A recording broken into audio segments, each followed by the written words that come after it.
നിങ്ങളുടെ ഫേവറേറ്റ് സീരിയലുകൾ ടിവിയിൽ വരുന്നതിന് മുൻപേ സൺ നെക്സ്റ്റ് ആപ്പിൽ കാണാം. ഇനി എല്ലാവർക്കും മുൻപേ കാണൂ. ഇപ്പോൾ തന്നെ സൺ നെക്സ്റ്റ് ആപ്പ് ഡൗൺലോഡ് ചെയ്ത് സബ്സ്ക്രൈബ് ചെയ്യൂ. മറ്റെന്തെങ്കിലും അനിഷ്ടത അത് നടന്നിരിക്കണം. രാവിലെ മുതൽ തറവാട്ടിലെ പെണ്ണുങ്ങൾക്കും കുട്ടികൾക്കും ഒക്കെ എന്തോ ഒരു അസ്വസ്ഥത പോലെ, ദേഹത്തൊക്കെ ഒരുതരം കുമിള പൊന്തിയിരിക്കണു.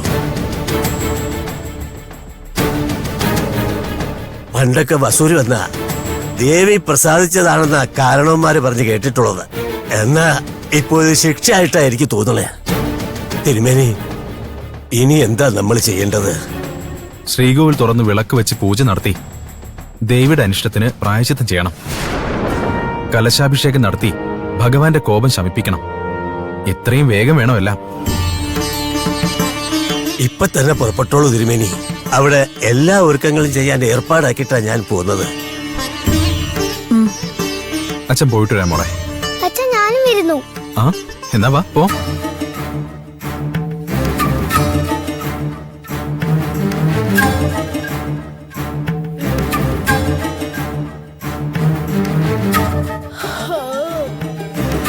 ആരമ്മേ വന്നത്? അമ്പലം വീണ്ടും തുറക്കാൻ പോകുന്നത്രേ, അതിന് വിളിക്കാൻ വന്നതാ. ആ, ഒരു കണക്കിന് തുറക്കുന്നത് നല്ലത് തന്നെയാ. അച്ഛന്റെ മുകളിലെ മൂകാംബികപ്പൊക്കെ ഒഴിവാക്കി കിട്ടുമല്ലോ. ആ കാശും കൂടെ വാങ്ങി കൈ വെക്കണം. വീണ്ടും വന്ന വിളിച്ച സ്ഥിതിക്ക് ശമ്പളം എന്തെങ്കിലും കൂട്ടിക്കൊടുക്കുമായിരിക്കും. ഹാ, എവിടെ കൊടുക്കാൻ? കുറുപ്പദ്ദേഹം തയ്യാറായാലും വേണ്ടെന്നല്ലേ ഇവിടത്തെ ഹരിചന്ദ്രൻ പറയുള്ളൂ. എന്തെങ്കിലും ആയിക്കൊണ്ട് പോട്ടെ. എനിക്ക് വിശക്കുന്നു, കഴിക്കാൻ എന്തെങ്കിലും എടുക്കുക. മാമോനെ,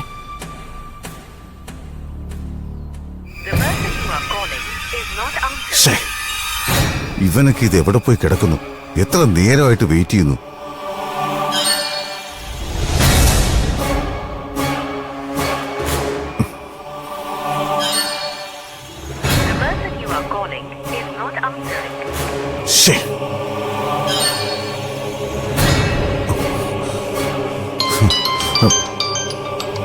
ഹലോ. ഹലോ തമ്പുസാറെ, പറ. ഇങ്ങോട്ട് വിളിച്ചിരുന്നോ? പിന്നെ വിളിക്കാതെ. ഇന്നല്ലേ ഘോരയെ കണ്ട് കാര്യങ്ങൾ തീരുമാനിക്കാന്ന് പറഞ്ഞത്.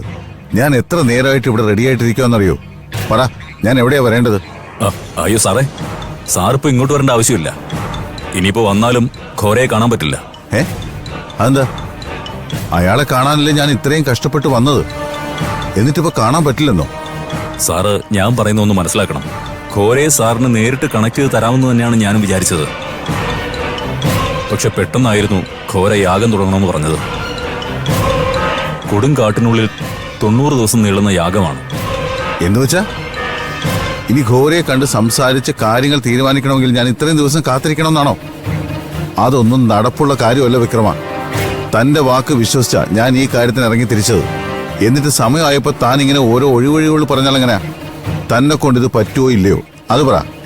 അല്ലെങ്കിൽ എനിക്ക് വേറെ വഴി നോക്കണം. സാറ് പിണങ്ങല്ലേ? ഈ വിക്രമൻ ഒരു വാക്ക് പറഞ്ഞാൽ അതിൽ നിന്ന് കടുകിട പോലും മാറില്ലെന്ന് സാറിന് അറിയാമല്ലോ. സാറിന്റെ കാര്യം ഞാൻ വിശദമായി തന്നെ ഘോരയോട് സംസാരിച്ചിട്ടുണ്ട്. യാഗം അവസാനിക്കുന്ന 91-ാം നാൾ കാര്യങ്ങളെല്ലാം നമുക്ക് അനുകൂലമായി വരുമെന്ന് ഘോര ഉറപ്പു തന്നിരിക്കുക. എനിക്കിതൊക്കെ വിശ്വസിക്കാമോ വിക്രമ? സാറേ, സാറിന് ഈ വിക്രമന് വിശ്വാസമില്ലേ? ഞാനൊരു കാര്യം ഏറ്റതാണെന്ന് സാറിന് അറിയാമല്ലോ. അപ്പൊ എനിക്കിന്ന് ഘോരയെ കാണാൻ പറ്റില്ലെന്നാണോ താൻ പറയുന്നത്? ഞാൻ പറഞ്ഞല്ലോ സാറേ, ഘോര ഉൾക്കാട്ടിലെ സങ്കേതത്തില് യാഗം കഴിയുന്നവരെ ആരെയും കാണാൻ അനുവദിക്കില്ല. സാറിന്ന് ഗസ്റ്റ് ഹൗസിൽ കാണുമല്ലോ. ഞാൻ ഒന്ന് നേരി കാണാം. അപ്പൊ സാറിന് എല്ലാം മനസ്സിലാവും. താൻ വാ. കാര്യങ്ങൾക്കൊരു തീരുമാനമായിട്ടേ ഞാൻ പോകുന്നുള്ളൂ. ശരി.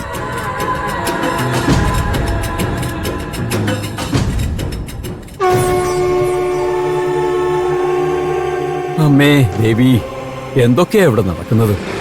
അല്ല, ഒന്ന് ആലോചിച്ചാൽ അയക്കത് വേണ്ടത് തന്നെയാ. അത്രയ്ക്കല്ലായിരുന്നു അഹങ്കാരം.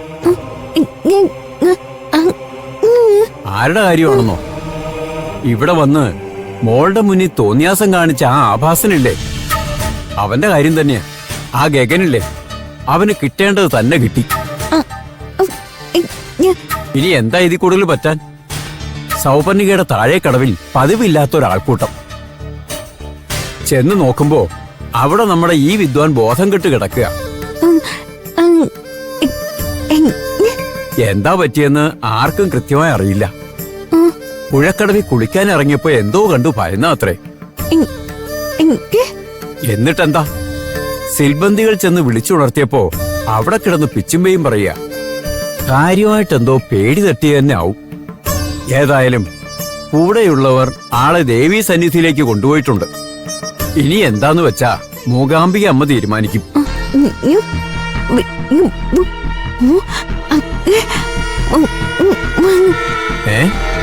വിദ്യാമ്മ കൂടെയുള്ളപ്പോ അയാള് വീണ്ടും ശല്യം ചെയ്തെന്നോ?